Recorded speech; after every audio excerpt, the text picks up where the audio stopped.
반갑습니다.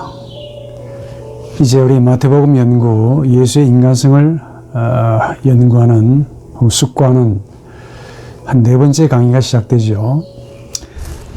자, 우리 지난주의 강의에 이어서 우리 인간의 이성의 관계에 대해서 좀 생각을 해봤는데, 생각해봤죠. 우리 인간의 이성은 참 하나님을 인격적으로, 좀 어려운 말로 나와 너의 관계, 영적인 관계로 받기에는 인간의 이성이 참 문제가 많다 하는 생각을 좀 세계 역사와 1차, 2차 세계대전, 그리고 신학자들의 그 역사에 대한 빈곤, 그리고 그분들 역시도 신학을 했지만은 그분의 의식 속에 힘의 의지, 그리고 권력의 의지, 그리고 리비도 이 자체를 없앨 수는 없다는 거죠.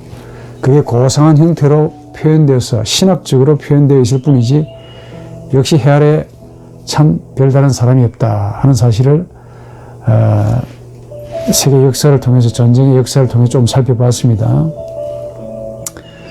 그만큼 인간의 이성은 광기를 가지고 있습니다.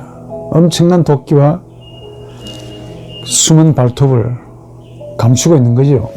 평소에는, 그때 평소란 말은 평화시에, 조금 더 정확하게 말하면 먹고 마심에 있어서 전혀 불편함이 없을 때 숨기고 있습니다. 그러면서 의인인 척, 거룩한 척, 고상한 척, 경건한 척, 소위 척에 해당되는 모든 행위를 다 하고 있는 거죠. 그러다가 밥줄이 끊기고 최악으로 몰리게 되면은 인간의 이성은 결국 의식의 주인이었다는 사실을 적나라하게 드러나는데, 힘의 의지로부터, 또 힘의 의지는 인간의 리비도에서부터 그분이 어떻게 어릴 때 컴플렉스를 가지고 있었으며 얼마나 많은 인격적인 손상을 가져왔는가를 그때서야 여과장치 없이 그대로 광기를 드러냅니다.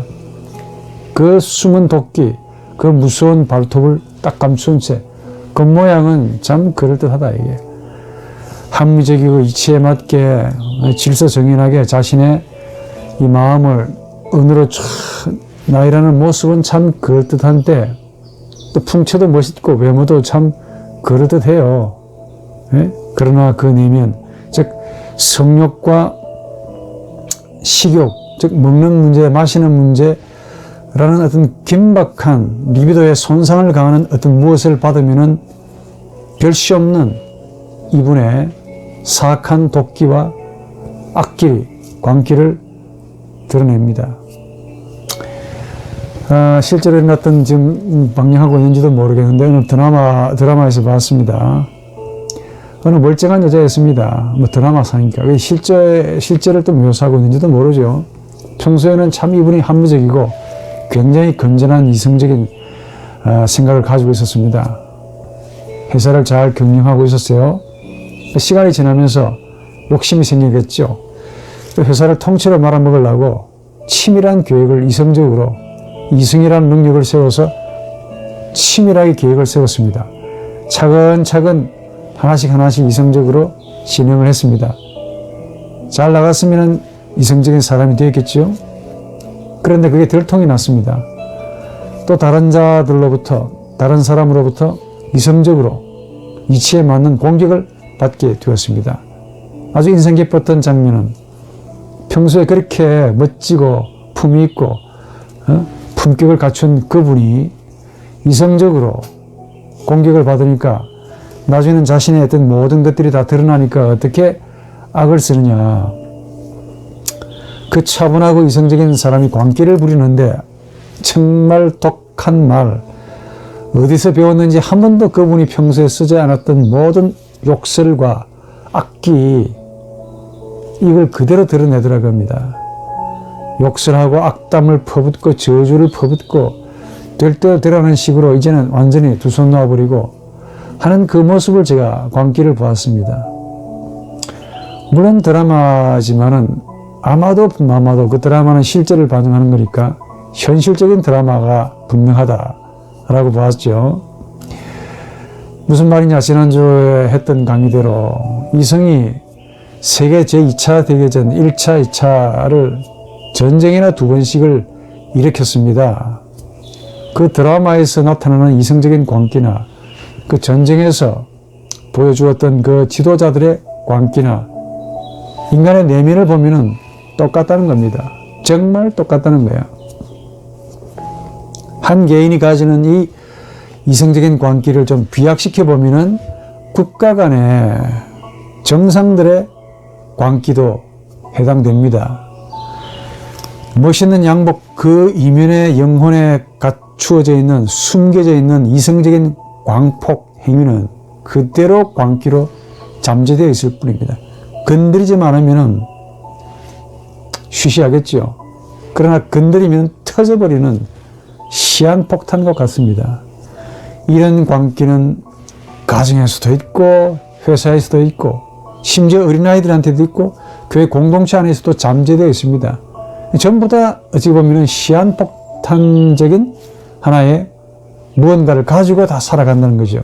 건드리기만 해봐라. 터져버리겠다. 자신만 죽는 것이 아니고 모두 다 죽이겠다. 라는 무서운 동물적인 광기. 니체의 말이 맞습니다. 예? 참 무서운 그 동물성, 아니말리타스, 애니멀리티. 예? 겉으로는 이성적으로 합리성을 추구하고 논리적으로 뭔가를 표출하고 차분하고 냉정하고 그러나 그 내면을 보니 절대로 합리적이지 아니야.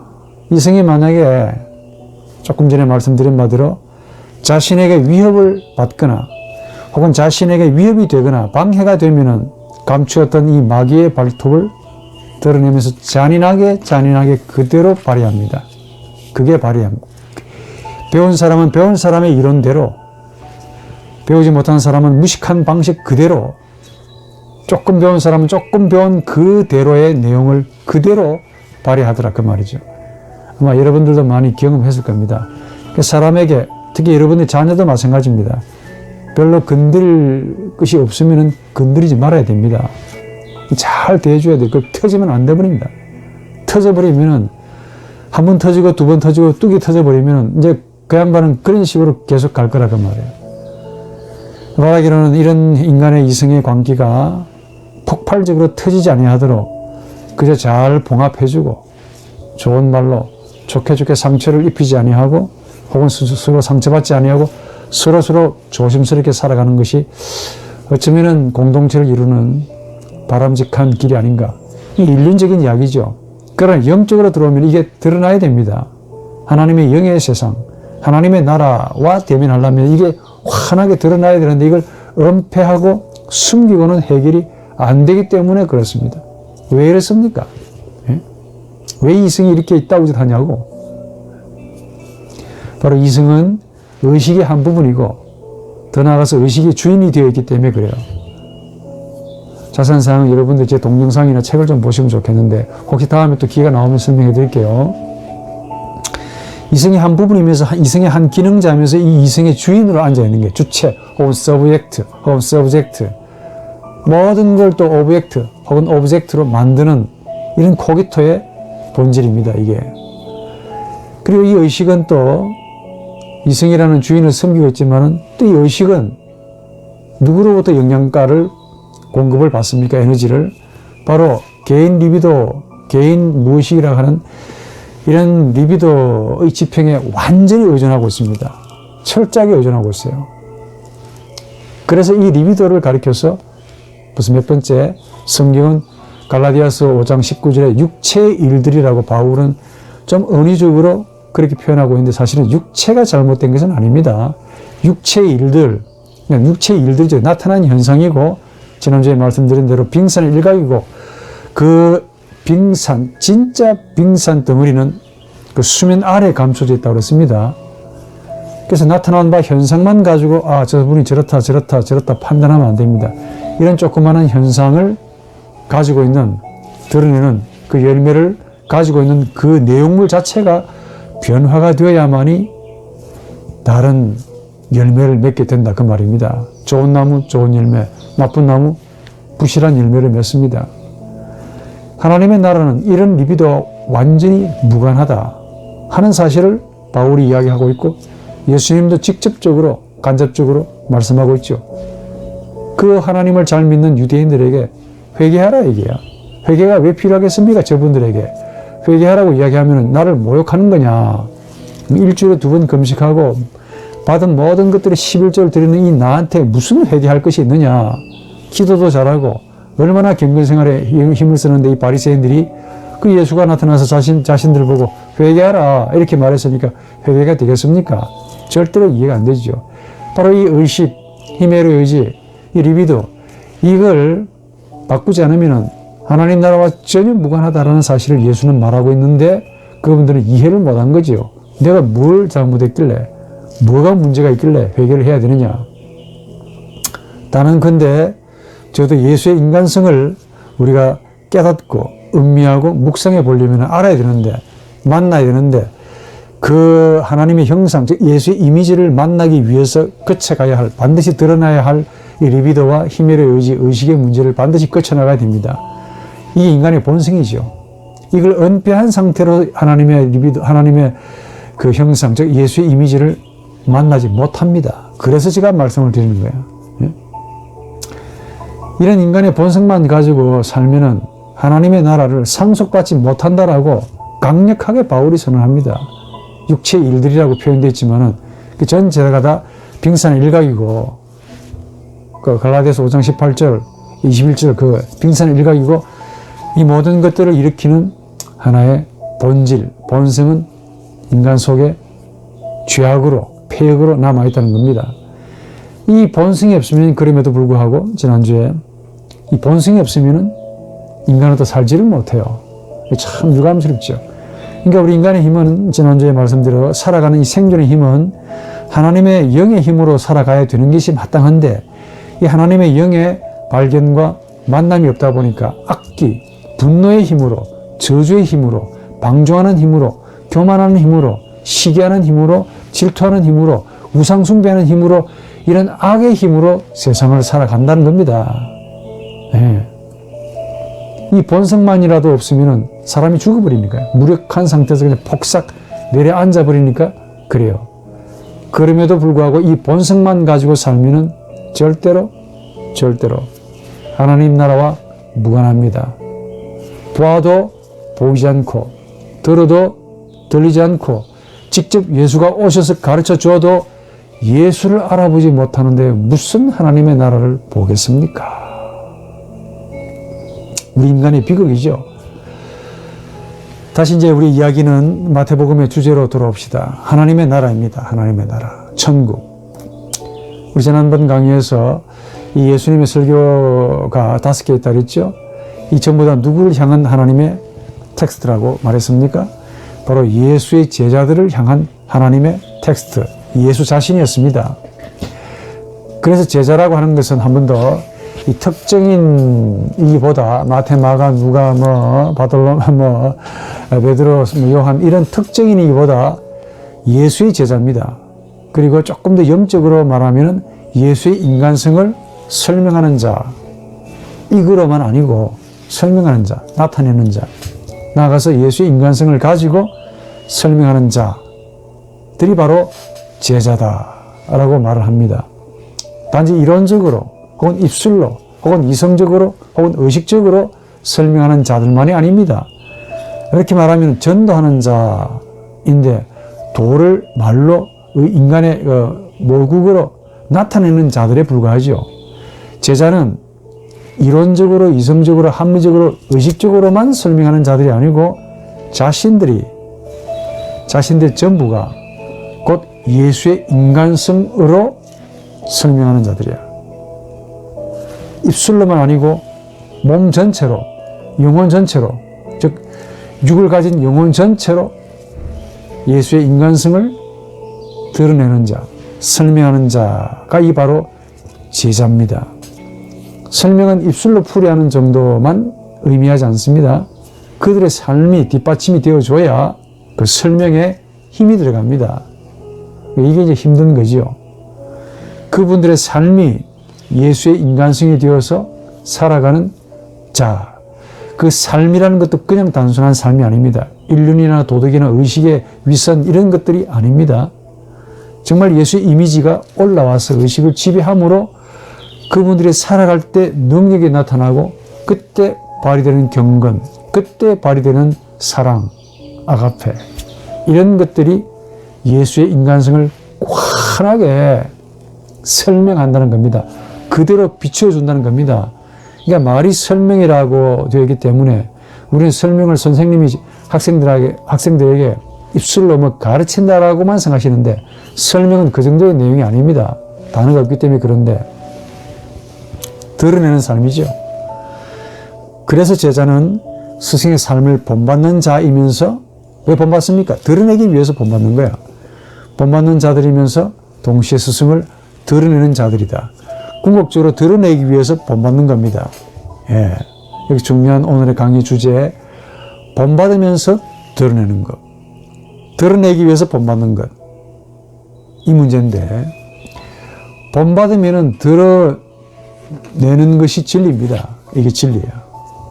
본받으면 드러난다, 본받으면 드러낸다. 약간의 말의 뉘앙스가 차이가 있지만 어쨌거나 본받으면 드러나게 되어 있고, 본받으면 드러내게 되어 있습니다. 물이 아구까지 차면 넘치듯이, 요한복음 2장에 물동이가 넘쳐버리면 물이 변해서 포도주가 되듯이 아구까지 차버리면 본받으면 드러냅니다. 나타난다 하니까. 이 본받는 행위는 분명히 우리가 하는 일이 맞습니다. 물동이를 채워야 되겠죠. 힘들게 채워야 됩니다. 그 수고는 하나님이 하기보다 우리가 해야 돼요. 할 수 있기 때문에 하는 겁니다. 몸뚱아리 가지고 뭐 하냐고. 우리 정신 그리고 영혼이 있는데 이거 가지고 뭐 하겠습니까? 본받는 행위는 분명히 우리가 할 수 있는 겁니다. 이것도 행동이라고 할 수가 없어요. 할 수 있기 때문에 하는 거지. 하기 위해서 금욕이나 절제나 어마어마한 희생을 지불하는 것이 아닙니다. 그러나 드러나는 행위, 드러내는 혹은 드러나는 행위는 우리의 몫이 아닙니다. 예, 이게 중요하죠. 그러니까 본받는 행위는 우리의 의식의 행위입니다. 우리의 정신의 행위라고, 혹은 우리의 영혼의 행위입니다. 영혼 가운데 영 더하기 혼, 그리고 육을 가진 영혼이기 때문에 영혼이 육체에게 명령을 해서 본받아라 라고 말합니다. 육체는 그 말에 순종을 해서 본받습니다. 아구에다가 물을 채운다 하니까, 물동에. 이 본받는 행위는 우리의 의식의 행위입니다. 그러나 이런 우리의 의식의 행위로 예수를 드러내는 분은 따로 계신다는 겁니다. 여기서 섬세하고 미묘한 아주 센시티브한 차이가 있는데, 본받는 행위는 우리가 하는데, 이런 우리의 의식적인 행위에서 완전히 아구가 차면 포도주로 바뀌는데, 예컨대 물이 변해서 포도주가 바뀌는데, 우리가 포도주로 바꾸는 건 아니지 않습니까? 우리는 H2O를 채우는 것밖에 없어요. 이건 우리가 할 수 있는 겁니다. H2O라는 물을 잔뜩 우리 영혼에 채우는 겁니다. 채웠더니 아구까지 가득 찼습니다. 그랬는데 물이 분조구조가, H2O라는 물이 구조가 완전히 다른 포도주라는 분자구조로 바뀌는 것은, 이거는 우리의 몫이 아니겠지요. 네? 이게 우리 영혼이 했다라고 공갈치면 안 되겠지. 이게 바로 성령이 행하신다는 겁니다. 그분이 행하신다 하는 거예요. 바로 그 성령이 예수의 영이고 하나님 나라의 핵심입니다. 핵심. 이게 빠져버리면 기독교는 기독교가 아닙니다. 일개의 지역구로 내려앉는 하나의 종교가 되어버리는 거야. 경건이, 내용이 상실해버리는 경건의 폼만 재는 거죠. 한 번 더 여기서 다시 우리 영혼의 문제로 되돌아옵시다. 지난주에 우리 영혼은 의식과 무의식으로 구분되어 있다고 그랬죠. 이제 자꾸 들으면 여러분들에게도 이제 뭔가 느낌이 올 거라고 봅니다. 또 무의식도 개인적인 차원의 리비도, 즉 개인적인 무의식도 있고, 또 초개인적인, 개인을 초월한 보편적인 모든 인간들이 소위 무의식이라는, 집단 무의식이라고 불리는 이런 초개인적인 차원도 있다고 그랬습니다. 개인 무의식을 한마디로 제 말로는 리비도라고 칭하고, 이게 성경에서는 바울이 말하는 육체의 일들, 그리고 예수의 가르침에 따르면 이게 위선도 되고, 그리고 예? 뭐 다양한 일들로 죄도 되고 몸도 되고 이런 다양한 말들로 표현됩니다. 그 당시의 언어로 표현됐기 때문에 그 당시의 세계관적인 말로 표현될 수밖에 없었기 때문에 한계가 있다는 겁니다. 이게 그 본질입니다. 이게 우리 인간의 본성이야. 그런데 우리가 예수의 인간성을 지금 본받는다, 본받으면 드러낸다 혹은 드러난다라고 했는데, 과연 이런 우리가 예수의 인간성을 본받는다라고 할 때, 즉 우리의 의식이 정확하게 말하면 예수의 인간성을 본받는다라고 할 때 과연 이것이 가능하냐 하는 근본적인 문제에 부닥칩니다. 알다시피 우리의 의식은 악이라고 하는 이 악도 하나님의 형상이라는 예수의 이미지를 만나기 전까지는 본인이 악이라는 것도 모르고 관심도 없습니다. 알고 싶지도 않고. 악이 아닌 거죠. 오히려 본인이 어렵다고 여깁니다. 이 악이라고 하는 리비도의 영향을 받고 있습니다.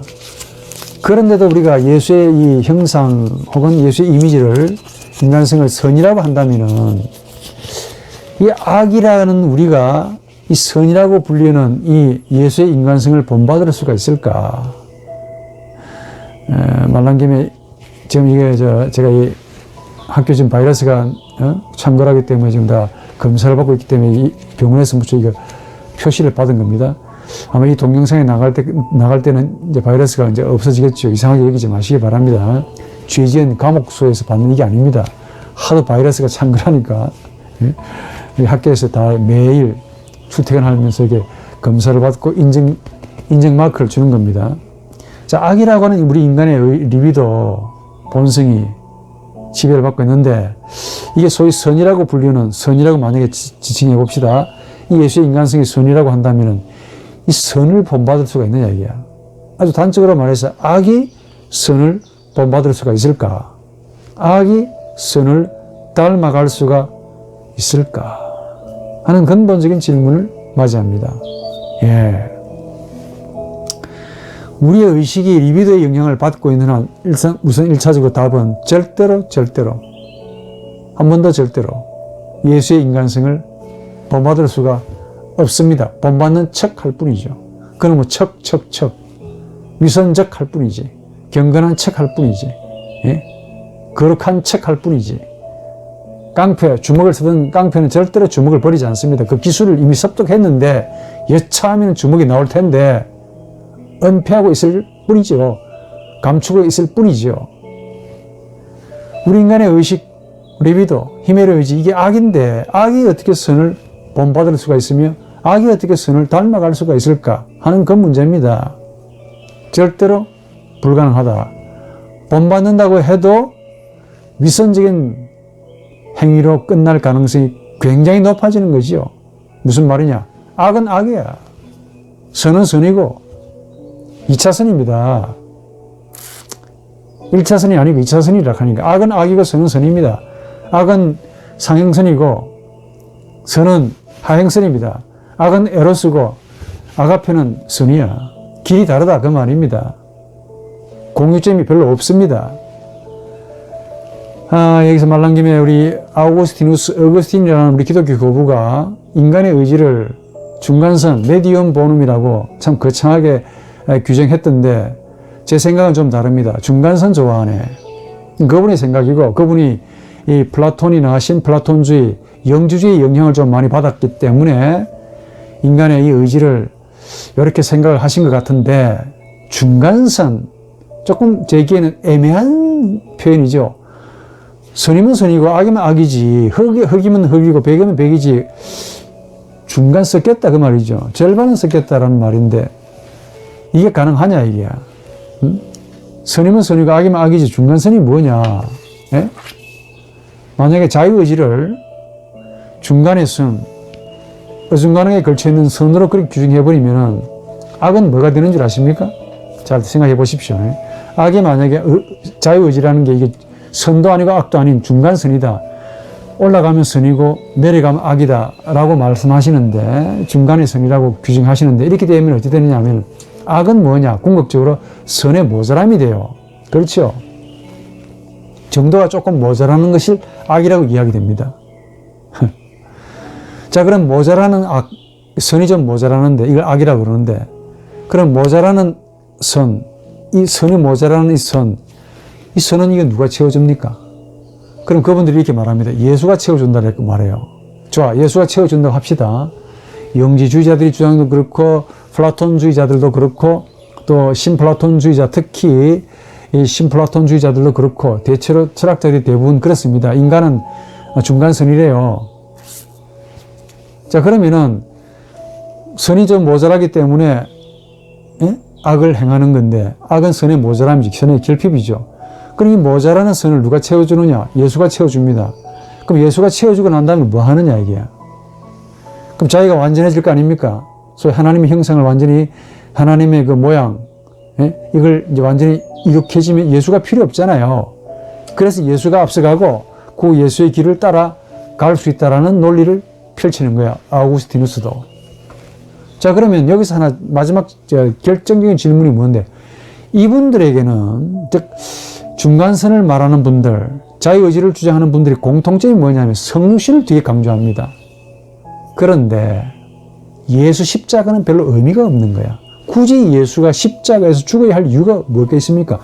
자유의지가 남아있고 선으로, 이성적인 합리적인 생각도 선으로 남아있고, 또 영혼을 생각하는 마음도 선으로 남아있다고 한다면 이게 모자라기 때문에, 선이 모자라기 때문에 애매한 상태로 남아있죠. 그럼 모자라는 상태를 예수가 와서 다 채워줍니다. 100% 만땅으로 채워주면은 그 성육신 하나만 가지고도 충분하지 않습니까? 근데 예수가 굳이 죽어야 할 이유가 없잖아요. 이게 바로 그분들의 한계입니다. 왜 예수가 나를 위해서, 죄를 위해서 죽어야 되는가에 대해서는 답을 해놓고 있지 않습니다. 그래서 어거스틴이나 로만 캐톨릭의 공로신학자들이 형태상으로는 십자가를 많이 강조하지만은 마틴 루터만큼 100% 십자가 신학을 말하고 있지는 않아요. 주로 어디에다 포커스를 맞추고 있습니까? AD 3세기 이후로 헬라, 동방, 서방 할 것 없이 전부 다 성육신에만 관심을 많이 가졌습니다. 전부 이게 헬라 철학의 영향을 많이 받았기 때문에 그래요. 십자가 예수를 강조하기보다, 물론 이야기 안 했다는 게 아닙니다. 강조하기보다 성육신 쪽으로만 많이 강조합니다. 이 교리사에서 강력하게 드러나는 거야. 생각해 보십시오. 인간의 선이 조금 모자란다, 이게. 이루기 위해서, 예수 인간성을 이루기 위해서 모자란다. 그럼 예수가 도와줘서 채워줬다. 그럼 성육신 하나만 가지고도 족하잖아요. 그럼 예수가 죽어야 할 이유가 없잖아. 예, 그렇지요. 그래서 이분들이 십자가 신학을 별로 강조하지 않습니다. 이에 반해서 루터는 완벽하게 자유의지, 웃기는 소리 하지 마라. 우리 인간에게 중간선 웃기지 말라, 이게야. 선은 선이고 악은 악이지 뭐가 남아있냐? 아무것도 남은 게 없다. 라는 게 우리 개혁주의 입장이야.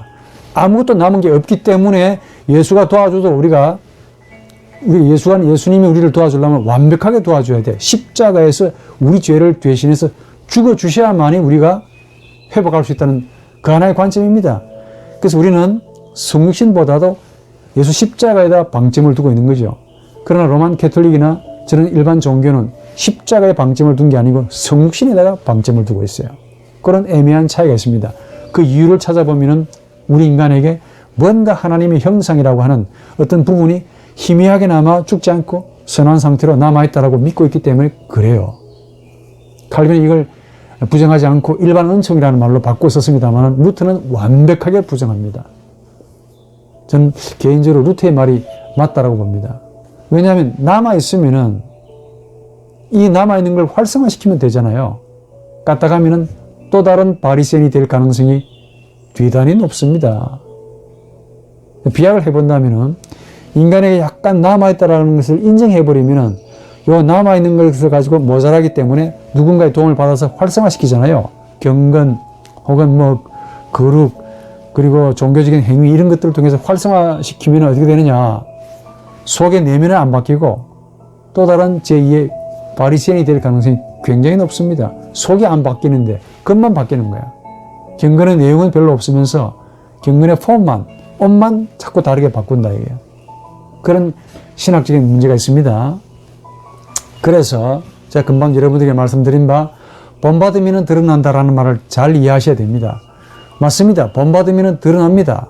또 드러내야 되고 자, 본받으면 드러나는 무엇이고 또 본받아서 드러내는 것이란다 하면은 조금 더 정확하게 말하면은 본받으면은 드러나는 무엇이지 본받아서 드러내는 무엇은 아니다 라는 제 말입니다. 제 말 이해하시죠? 예. 예수의 인간성을 본받으면은 드러나는 것이지 예수의 인간성이 드러나는 것이지 본받아서 내가 드러내는 예수의 인간성은 아니라는 말입니다. 조금 더 정확하게 보십시오. 자, 본받으면 드러난다고 했습니다. 일단 본받으면 드러나요. 이게 무슨 의미냐? 바로 이 질문에 대한 답이 우리 영혼 속에도 있다는 것도 아셔야 됩니다. 즉 우리 인간의 영혼은 조금 전에 말씀드린 바 개인적인 리비도라는 그 부분만 있는 것이 아닙니다. 정말 제가 하고 싶은 이야기 바로 여기 하나님의 형상 혹은 예수의 이미지가 해당되는 초개인적인 차원도 있다는 겁니다. 하나님의 형상이 의식이나 힘의 의지, 리비도에 있지 않고 초개인적인 무의식이라고 명명되는 이런 영혼의 심연, 가장 깊은 내면에 깔려 있다라고 이 영적인 심리학이 가르쳐 줍니다. 우리 영혼은 의식이 전부가 아니라는 말이죠. 그렇다고 개인 리비도가 또 전부가 아닙니다. 그까지만 보면 우리 인간은 완벽하게 악입니다. 정말 신기한 것은 바로 하나님의 형상이라고 불리는 아주 신비한 무엇이 있습니다. 그합니다. 바로 어디에? 초개인적인 무의식이라는 지평에 독립적으로 거하고 있다는 겁니다. 이를 위해서 유튜브도 좀 참고해 주시기 바랍니다. 바로 이것 때문에 우리가 본받으면 드러난다 라는 말을 할 수가 있습니다. 우리 인간의 리비도까지만 본다면은, 즉 의식과 리비도까지만 본다면은 본받아서 드러내라 라는 삶을 강조할 것 같아요. 그거는 이치에 안 맞습니다. 선은 선이고 악은 악인데 뭘 악이 선을 본받아서 선을 행할 수 있겠습니까? 논리 안 맞다니까. 본받아서 뭘 악이 선을 본받는다면은 선도 아니고 악도 아니야. 선인 척하는 악이고 고상한 척하는 악일 뿐이지 내면이 안 바뀌는데 뭐가 선한 행동이 나오겠냐. 제 말 이해하시죠? 바로 그 점입니다. 그래서 말 조심하셔야 돼. 본받으면 드러나는 겁니다. 예수의 인간성이. 우리가 예수의 인간성을 본받으면 예수의 인간성의 성령으로 드러난다는 거야. 그게 바로 우리 인간 영혼 속에 가장 깊은 곳에 하나님의 형상, 예수의 이미지라고 하는 아주 신비한 우리 인간의 의식의 언어로 표현할 수 없는 미스테리아, 감추어진 것, 호모 압스콘디토스, 은폐된 이 사람, 이게 드러난다고 말하지 않습니까? 바로 이 형상 때문에 나는 근데 본받으면 드러난다 라는 말이 가능하다 그 말입니다. 한 번 더, 본받아서 드러내는 것이 아니고 본받아서 내가 드러낸다는 것이 아니라 내가 본받아서 내가 드러내면서 봐라 나 이렇다 나 이렇게 경건하지 자신도 모르게 경건하고 자신도 모르게 내 거룩성을 하나의 힘의 의지로 돈벌이 영으로 이렇게 하지 않는다 그 말입니다. 하지 못한다는 말입니다. 내가 본받지만은 실상 나는 모릅니다.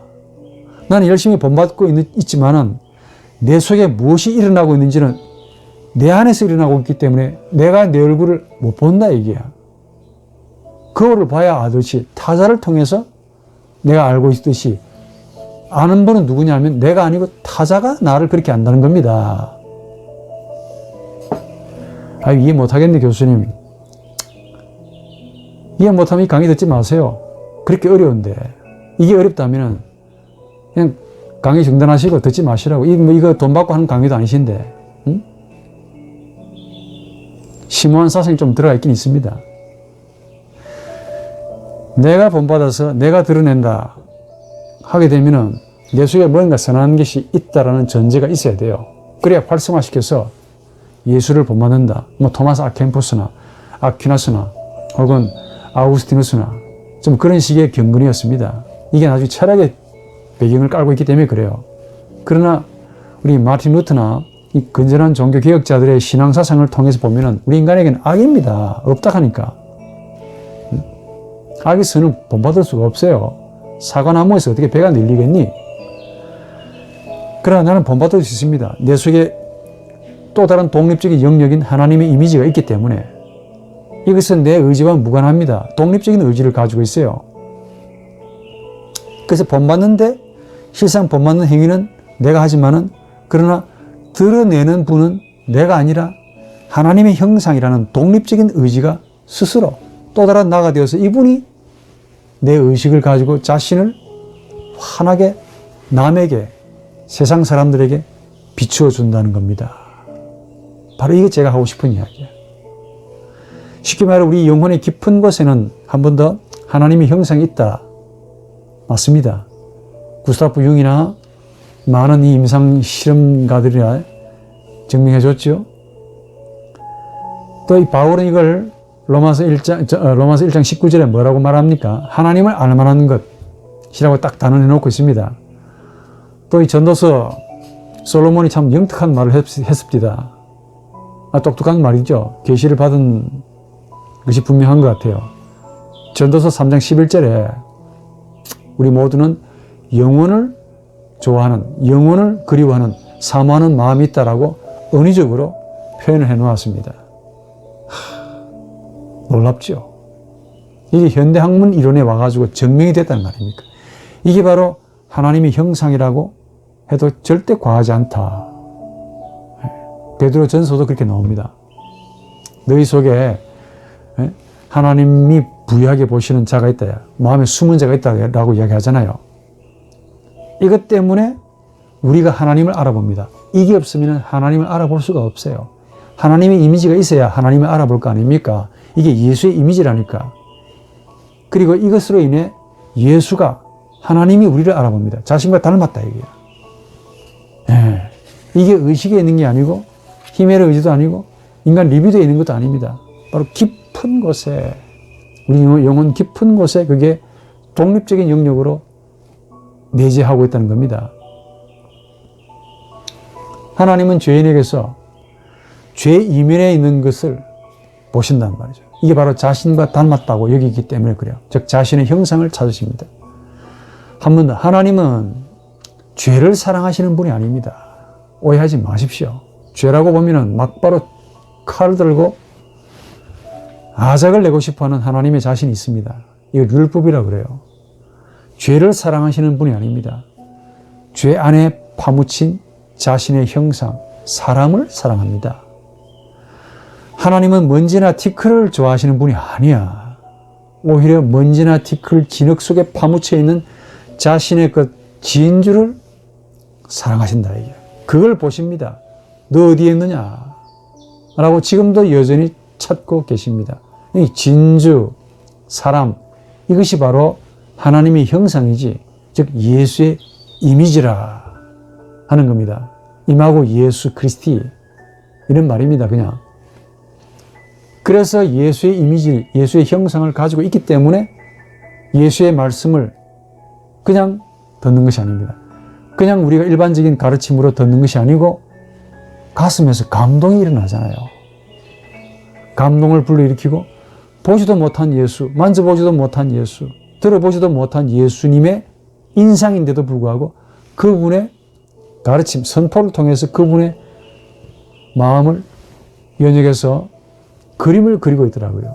듣는 우리가 구주로 고백합니다. 그리고 그분의 인간성을 닮아가는 거예요. 무엇이 우리 속에 예수의 이미지가 우리의 의식과 전혀 무관하게 독립적으로 실제합니다. 그래서 본받는다 하는 말은 그분의 인간성을 본받는다 라는 말이 되고, 드러난다 라고 하는 말은 내 안에서 그분의 인간성이 주체로, 주인으로 드러난다 하는 뜻입니다. 내가 드러내는 것이 아니고 그분의 인간성이 자신을 내 안에서 혹은 나를 가지고 드러내신다 라는 겁니다. 바로 그겁니다. 그래서 우리가 예수의 형상 혹은 예수의 이미지를 가지고 있기 때문에 성경에 기록된 예수의 가르침을 들으면 그분의 이미지가 그려집니다. 아주 놀랍죠. 상상이 됩니다. 또 그분의 가르침을 따라하고 싶어집니다. 그분을 구세주로 모시고 싶어 하니까. 따라하면서 그분을 느낍니다. 느끼면서 그분이 우리 안에서 드러나는 거예요. 그러나 정작 우리는 그분을 알지 못합니다. 내가 내 얼굴을 보지 못하듯이 우리 안에서 자신을 드러내는 거야. 그래서 바울은 빌립보서 2장 5절에 너희 안에 이 마음 곧 그리스도 예수의 마음을 품으라. 정확하게 말하면 너희는 너희 안에 곧 그리스도 예수 안에 있는 이것을 품으라는 뜻입니다. 너희는 너희 안에 곧 그리스도 예수 안에 있는 이것을 품으라는 뜻인데 이것이란 뭘까요? 바로 그리스도 예수 안에 있는 무엇이다 라는 뜻이죠. 이게 말하기가 참 어려울 겁니다. 어려웠을 겁니다. 투토, 지시대명사 이것, 이게 예수 안에 있는 무엇이라는 그 말이죠. 여기서 품다라는 말도 전에 한번 제가 했는지 모르겠는데 우리 한글 표현이고 헬라어로는 프로네오라는 말입니다. 이해하다, 생각하다, 혹은 마음에 두다, 혹은 넘어가다 할 뜻이 많아요. 그러니까 어떤 단어를 가지고 소개할 것인가 굉장히 복잡해집니다. 그래서 제가 이것도 안 되니까 라틴어로, 고대 라틴어로 센티레라는 말로 번역이 되었다는 거에 제가 참 놀랐습니다. 흥미로운 점이 뭐냐면은, 이 프로네오라는 이 동사가 이 무엇을 얻기 위해서 마음을 어떤 무엇으로 향한다 하는 의미가 있어요. 얻기 위해서 우리 마음이 무언가를 얻기 위해서 어떤 무엇으로 직접적으로 뭔가를 그쪽을 향해서 향한다라는 의미도 있습니다. 또 이 라틴어 동사 센티레라는 이 말도 느낀다라는 말만 있는 게 아닙니다. 자신의 견해를 말하다라는 아주 놀라운 뜻도 있어요.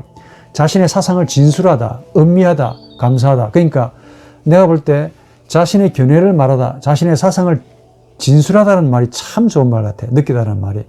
느끼다라는 말은 후대에 우리가 생각하는 말이고 원래 고대인들이 초판에 썼던 말은 자신의 사상을 진술하다라는 뜻으로 보는데 고대인들이 이런 의미를 살려서 제가 숙고를 해보면 이런 뜻이 됩니다.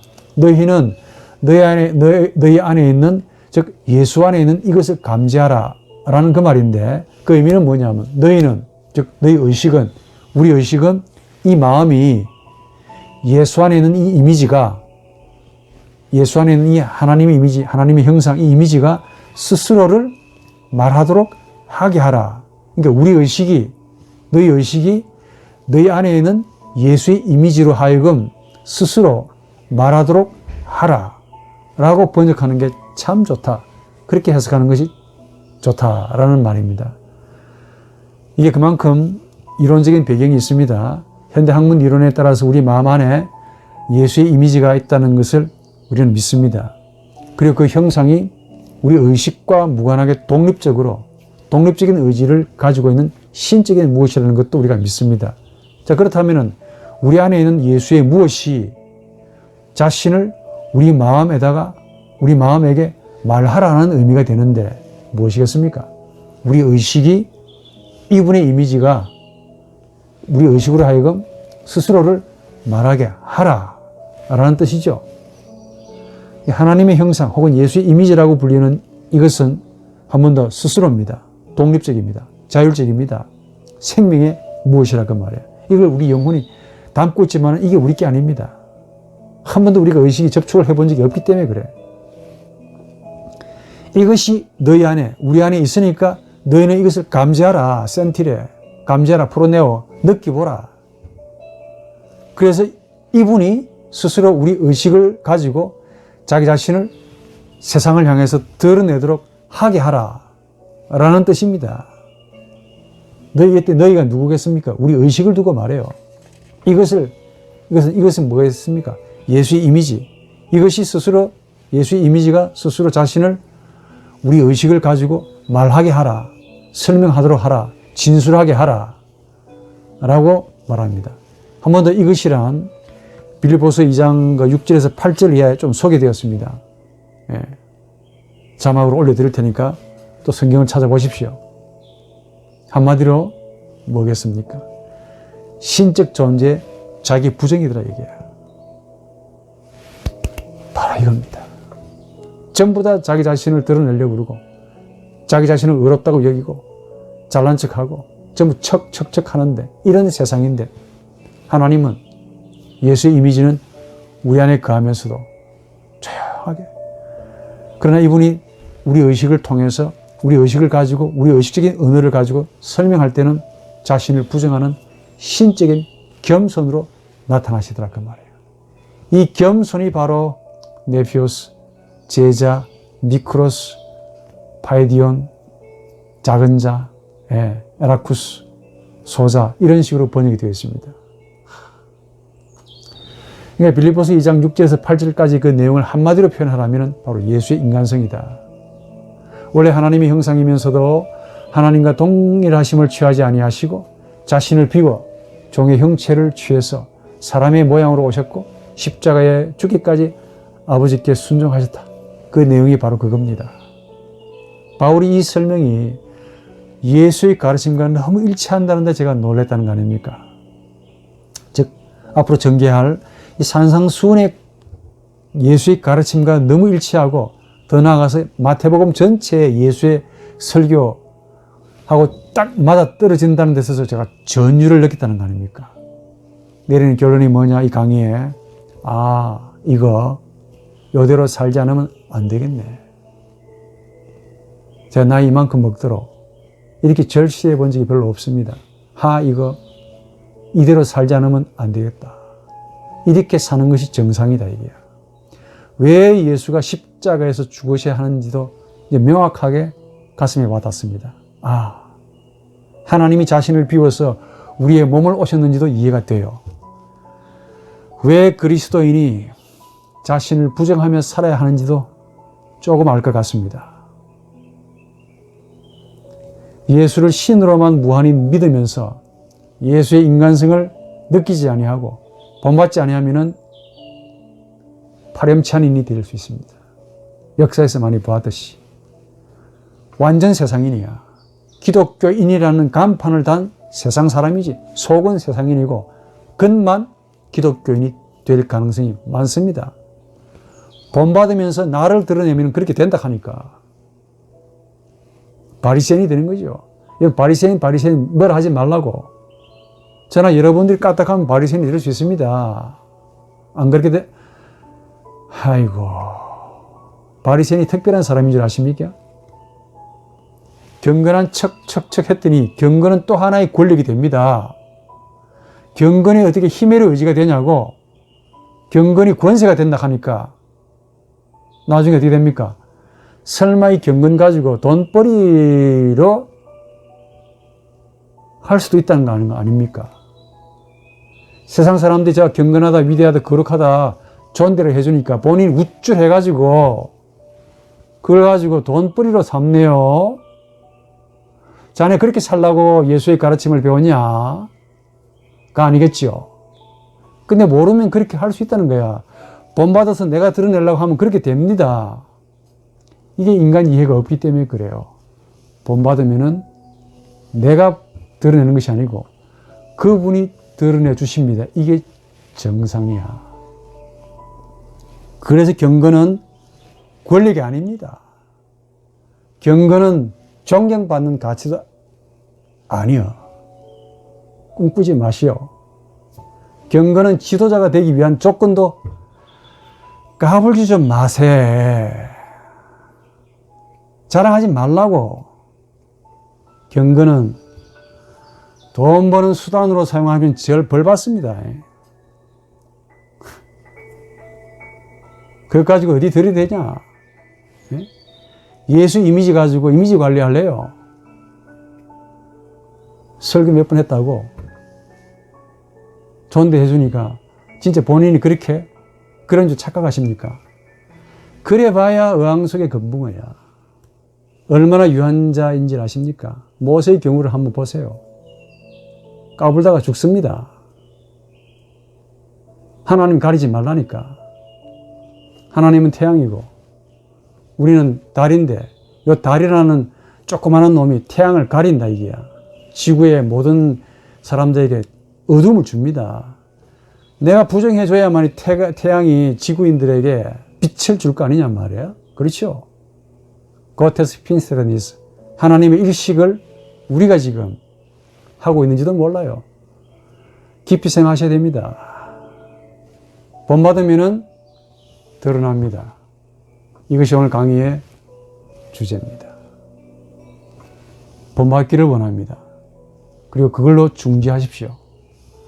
드러내시는 분은 내 본받음의 행위로 성령이라는 예수의 영이 자기 자신을 세상 사람들에게 빛으로 드러내실 겁니다. 이게 바로 제자가 걸어가야 하는 삶이지요.